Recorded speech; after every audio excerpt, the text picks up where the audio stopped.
Hello guys, स्वागत है आप सबका अपने यूट्यूब चैनल पे। तो कैसे हैं आप सब? आई होप आप सब अच्छे होंगे। तो मैं लाया हूँ आज मैथ्स के बेहतरीन क्वेश्चन आप सबके लिए। तो चलते हैं हम अपने क्वेश्चन की तरफ। क्वेश्चन ये कह रहा है कि एक घोड़े को 20% लाभ पर 60,000 रुपये में बेचा गया। 30% लाभ प्राप्त करने के लिए उसे किस मूल्य पर बेचना चाहिए था? ठीक है, 60,000 को बेचा गया, मुझे 130% का लाभ चाहिए ना, तो 130 और 60,000 पे बेचने पर मुझे 20% का लाभ हो रहा था, तो 120% की वैल्यू तुम्हारी 60,000 हो जाएगी। ठीक, तो 60,000 को हम जैसे ही 120 से भाग करेंगे ये निकल के आ जाएगा 500। ठीक, और 500 और इंटू 130 करेंगे तो ये आ जाएगा 65,000। यही आंसर हो जाएगा इस क्वेश्चन का। तो गाइस चलते हैं हम अपने नेक्स्ट क्वेश्चन की तरफ। नेक्स्ट क्वेश्चन ये रहा कि 36 लीटर डीजल में एक ट्रक 492 किलोमीटर चलता है, या 33 लीटर डीजल में कितने किलोमीटर चल सकता है? 36 यूनिट की वैल्यू हमें दे रखी है 492 किलोमीटर। ठीक, हमें 33 लीटर डीजल में निकालना है कितने किलोमीटर जाएगा, तो 492 अपॉन 36 इंटू 33, 3 से काटेंगे ये 12 बार जाएगा और ये 11 बार जाएगा। ठीक है, 492 को हम जैसे ही 12 से भाग करेंगे ये जाएगा 41 टाइम्स। ठीक, और 41 टाइम्स 41 इंटू 11 जैसे करेंगे ये हमारा निकल के आ जाएगा 451 किलोमीटर। ठीक, यही आंसर हो जाएगा इस क्वेश्चन का। तो गाइस चलते हैं हम अपने नेक्स्ट क्वेश्चन की तरफ। नेक्स्ट क्वेश्चन ये कह रहा है कि उस घन की कोर ज्ञात कीजिए जिसका आयतन 6 सेंटीमीटर, 8 सेंटीमीटर और 10 सेंटीमीटर कोर वाले घनों के आयतनों के योगफल के बराबर है। तो हमें कोर का मतलब होता है भुजा। ठीक है, तो A बराबर cube root of A1 cube, क्योंकि पहला जो आयतन होगा वो 6 सेंटीमीटर की भुजा दे रखी है, तो उसका जो आयतन होगा घन का जो आयतन होता है वो A क्यूब होता है, यानी भुजा का क्यूब होता है। दूसरा जो होगा A2 क्यूब होगा और तीसरा होगा A3 क्यूब। तो हम अपनी वैल्यू पुट करते हैं, A is equal to cube root, यानी 6 का क्यूब प्लस 8 का क्यूब और 10 का क्यूब। तो सॉल्व करते हैं हम अब इसको। A बराबर ये हो जाएगा 216, 8 का क्यूब होता है 512 और 10 का क्यूब होता है 1000। ठीक, जैसे ही इन तीनों को हम जोड़ेंगे तो ये निकल के आ जाएगा क्यूब रूट, ये निकल के आ जाएगा 1728। ठीक, तो 1728 जो होता है वो 12 का क्यूब होता है, तो ये A बराबर हमारा निकल के आ जाएगा 12 सेंटीमीटर। यही आंसर हो जाएगा इस क्वेश्चन का। तो गाइस चलते हैं हम अपने नेक्स्ट क्वेश्चन पे। नेक्स्ट क्वेश्चन ये कह रहा है कि यदि राम एक निश्चित यात्रा अपनी सामान्य चाल की 60% चाल से तय करता है तो वह 36 मिनट की देरी से गंतव्य पर पहुंचता है। गंतव्य तक पहुंचने में उसका सामान्य समय मिनट में होगा। तो 60% की जो फ्रैक्शन होती है वो होती है 3/5, 5 से 3 की चाल में जल जाता है, तो समय का रेशियो हो जाएगा 3:5। तो दो यूनिट की वैल्यू तुम्हारी दे रखी है 36, 1 यूनिट की तुम्हारी 18 निकल के आ जाएगी। हमें 3 यूनिट की वैल्यू निकालनी है, 54 आ जाएगा, जो कि यही आंसर हो जाएगा 54 मिनट। तो चलते हैं हम अपने नेक्स्ट क्वेश्चन पे। क्वेश्चन ये कह रहा है कि एक त्रिभुज का क्षेत्रफल 480 सेंटीमीटर स्क्वायर है तथा इसकी भुजाओं का अनुपात 10:24:26 है। त्रिभुज का परिमाप क्या है? ठीक है, तो हमें पता है कि त्रिभुज का जो क्षेत्रफल होता है 1/2। तो पहले जो हमारी भुजाएं होंगी वो 10x, 20x और 26x। ठीक, हमें पता है कि त्रिभुज का क्षेत्रफल जो होता है वो 1/2 आधार गुणे बेस इंटू हाइट। ठीक, तो हमारा 1/2 जो बेस निकल के आएगा वो 20 आएगा, 20x, और आधार निकल के आएगा हमारा 10x। ठीक, और ये किसके बराबर दे रखा है? 480 के बराबर दे रखा है। इसको इससे काटेंगे, ये हो जाएगा तुम्हारा 10x। ठीक है, सॉरी गाइज, ये 10:24:26 दे रखा है। तो यहाँ पे जो होगा तुम्हारा क्या कहते हैं, ये तुम्हारा 20x ना होके 24x होगा। ठीक है, ये 24x होगा और ऐसे ही यहाँ पर भी 24 ही होगा। ठीक है, और ये तुम्हारा 10 बार ना जाके 12 बार जाएगा, ये 24 होगा और ये हो जाएगा 12। तो ये हो जाएगा 120x², क्योंकि x और x की गुणा करेंगे तो x² हो जाएगा और 12 और 10 की गुणा करेंगे तो 120 हो जाएगा, 480।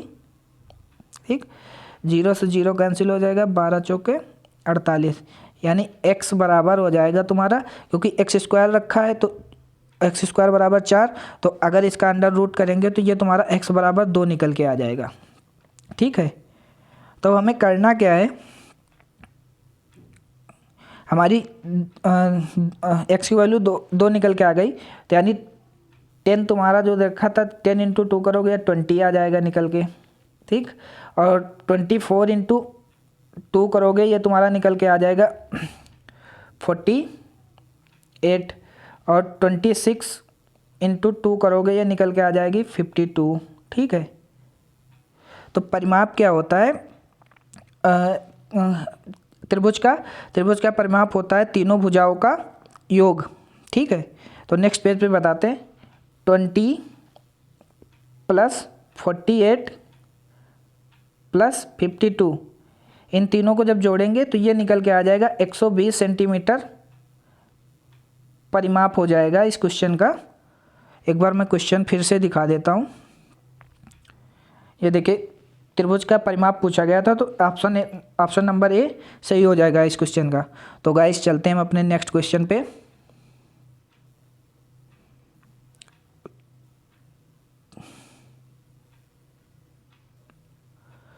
नेक्स्ट क्वेश्चन ये कह रहा है कि दमानी ने 7500 की लागत वाली एक वस्तु खरीदी और उसी के लिए डाउन पेमेंट के रूप में 3500 का भुगतान किया। यदि शेष राशि के लिए लिया गया साधारण ब्याज 9% प्रतिवर्ष है और दमानी ने खरीद के 4 महीने के बाद सभी बकाया राशि का भुगतान किया, तो दमानी ने 4 महीने के बाद ब्याज के रूप में कितना भुगतान किया?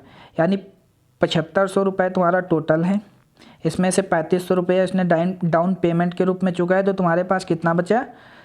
4000। ठीक, अब बोला गया कि साधारण ब्याज की दर से 9% जो दर दे रखी है, साधारण ब्याज की 9% प्रति वर्ष है और दमानी ने 4 महीने के लिए के बाद सभी बकाया राशि का भुगतान किया। तो 4000, कलर चेंज कर लेते हैं हम,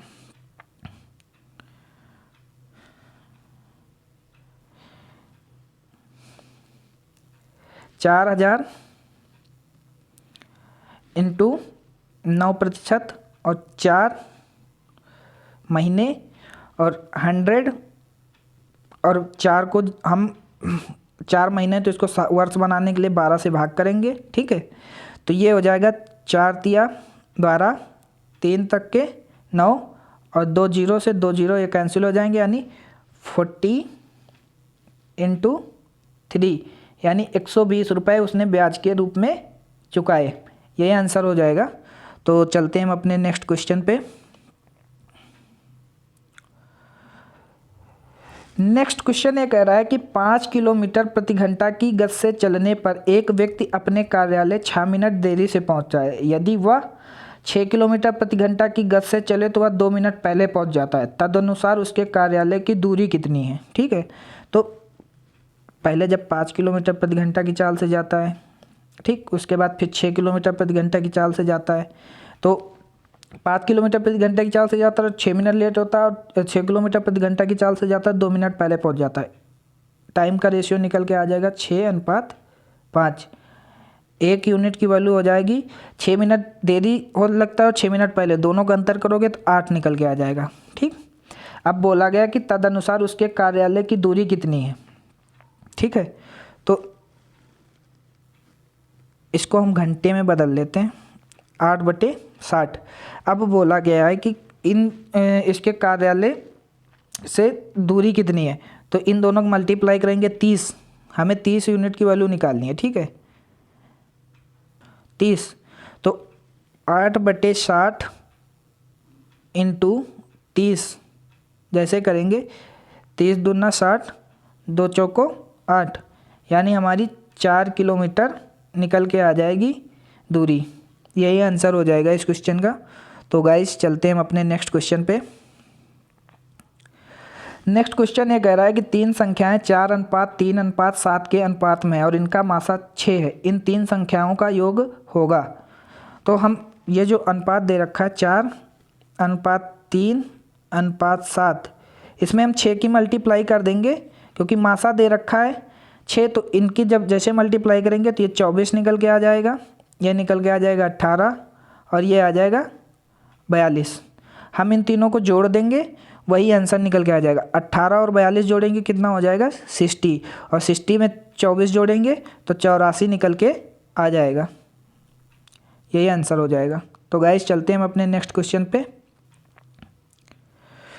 नेक्स्ट क्वेश्चन ये कह रहा है कि 36 विद्यार्थियों का औसत 52 है। बाद में ज्ञात हुआ त्रुटि के कारण 64 को 46 अंकित किया गया। सही औसत ज्ञात कीजिए। यानी 36 का जो औसत दे रखा है वो 52 दे रखा है। बोला गया है कि त्रुटि के कारण 64 को 46 अंकित किया गया, यानी सही, गलत एंड देन रिजल्ट। ठीक, 64 को 46 पढ़ा गया। 64 से 46 कितना ज़्यादा? यानी तुम्हारा हो जाएगा 18 ज़्यादा। अब इस 18 को, क्योंकि 18 ज़्यादा है, ये 36 जगह बटेगा, 18/36, यानी ये 0.5 ज़्यादा होगा। यानी जो सही औसत निकल के आ जाएगा 52 + 0.5, यानी 52.5 हो जाएगा। तो चलते हैं हम अपने नेक्स्ट क्वेश्चन पे। नेक्स्ट क्वेश्चन ये कह रहा है कि 2 संख्याओं का अनुपात 7:4 है। यदि उनके वर्गों का अंतर 297 है, तब उनका जोड़ कितना होगा? ठीक है, तो ये जो संख्याएं दे रखी हैं 7:4 के अनुपात में दे रखी हैं। संख्याएं मान लेते 7x और 4x। ठीक, इनके वर्गों का अंतर जो दे रखा है, यानी इन दोनों का वर्ग करेंगे, ये आ जाएगा 49x square minus 16x square is equal to 297 के। ठीक, इनका अंतर होगा तुम्हारा, निकल के आ जाएगा 33। 33x स्क्वायर की वैल्यू तुम्हारी निकल के आ जाएगी 297। तो x स्क्वायर की वैल्यू निकल के आ जाएगी, ये 9 बार कटेगा इससे, यानी निकल के आ जाएगी 9, और x बराबर तुम्हारा निकल के आ जाएगा 3। ठीक, अब बोला गया है कि इन दोनों संख्याओं का जोड़ कितना होगा? यानी 7 4 11, और 11 × 3 करेंगे, क्योंकि 11x हो जाएगा, तो x की वैल्यू तुम्हारी 3 दे रखी है, तो निकल के आ जाएगा तुम्हारा 33। यही आंसर हो जाएगा इस क्वेश्चन का। तो चलते हैं हम अपने नेक्स्ट क्वेश्चन पे। नेक्स्ट क्वेश्चन ये कह रहा है कि 2 संख्याएं तीसरी संख्या से क्रमशः 20% और 40% अधिक है। पहली और दूसरी संख्या का अनुपात क्या होगा? तो first first, then second and then third. अगर ये 100 है, पहली संख्या 120% ज़्यादा यानी 120 हो जाएगा, और दूसरी संख्या 40% ज़्यादा तीसरी से तो 140 हो जाएगा। तो फर्स्ट और सेकंड का अनुपात पूछा है, तो 120 रेशियो 140। इसको काटेंगे 6 से, 20 से काटेंगे 6 बार जाएगा, इसको काटेंगे 20 से तो 7 बार जाएगा। ठीक, 6:7 हो जाएगा इस क्वेश्चन का आंसर। तो चलते हैं हम अपने नेक्स्ट क्वेश्चन पे। नेक्स्ट क्वेश्चन ये कह रहा है कि एक चुनाव में एक उम्मीदवार को कुल वैध मतों के वोटों के 75% वोट प्राप्त हुए। यदि कुल वोटों के 20% वोटों को अवैध घोषित कर दिया गया और कुल वोटों की संख्या 56,000 है, तो उस उम्मीदवार के पक्ष में पड़े वैध वोटों की कुल संख्या ज्ञात कीजिए। तो कल मैंने इस तरीके का एक क्वेश्चन कराया था। तो चलते हैं हम। टोटल वैल्यू तुम्हारी दे रखी है 56,000, टोटल वोट दे रखे हैं। इसमें से 20% वोट अवैध हैं, तो यानी 80%।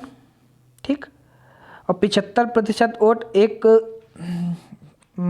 उम्मीदवार को मिले हैं, तो उसी की वैल्यू निकालनी है हमें। अपॉन में 100 2 बार।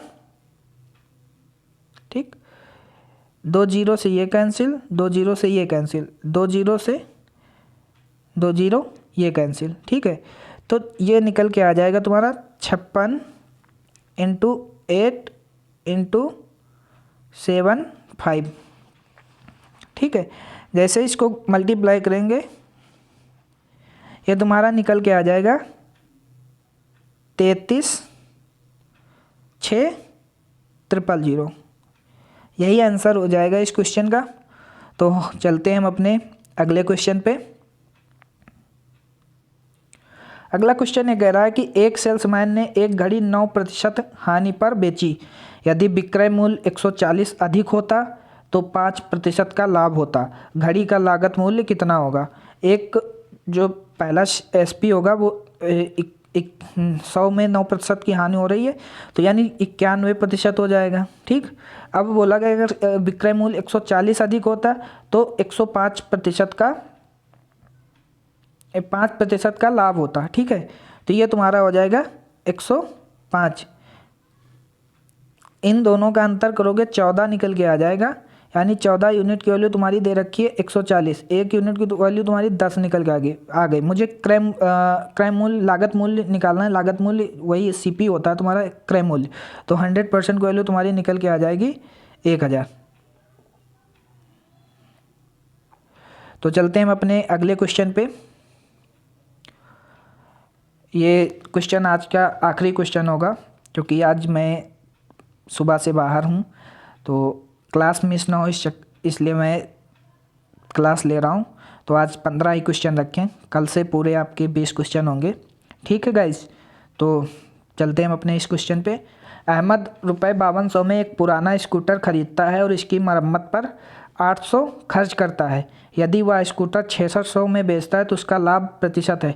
अहमद ने स्कूटर खरीदने में ₹5200 खर्च किए, 800 रुपये इसने मरम्मत में खर्च किए, यानी उसकी टोटल लागत हो जाएगी 6000 रुपये।